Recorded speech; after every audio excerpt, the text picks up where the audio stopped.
छोटे से गांव के कच्चे रास्ते के किनारे एक पुराना सा ढाबा था। उस ढाबे का मालिक रहमत अली एक मेहनती मगर गरीब आदमी था। उसके ढाबे पर रोजाना 2-3 मुस्तकिल गाहक आकर बैठते, चाय पीते और गपशप करते। कभी वो अपने ख्वाबों की बात करते, कभी हालात की शिकायत, मगर रहमत अली हमेशा मुस्कुराकर कहता, मेहनत करो, एक दिन सब बदल जाएगा। ढाबा सादा सा था, टूटे हुए बंच, पुराना चूल्हा और कम वसाइल, मगर रहमत अली की नीयत साफ और दिल बड़ा था।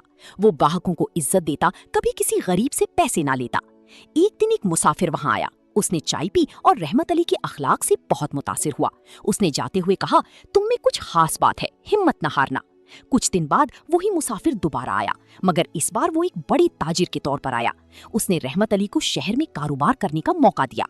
रहमत अली ने मेहनत, ईमानदारी और सब्र से इस मौके को संभाला। वक्त गुजरता गया और वही छोटा सा ढाबा एक बड़े रेस्टोरेंट में बदल गया।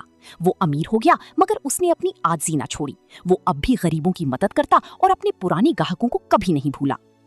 सबक, मोरल: मेहनत, ईमानदारी और अच्छा अखलाक इंसान को बुलंदियों तक पहुंचा सकता है।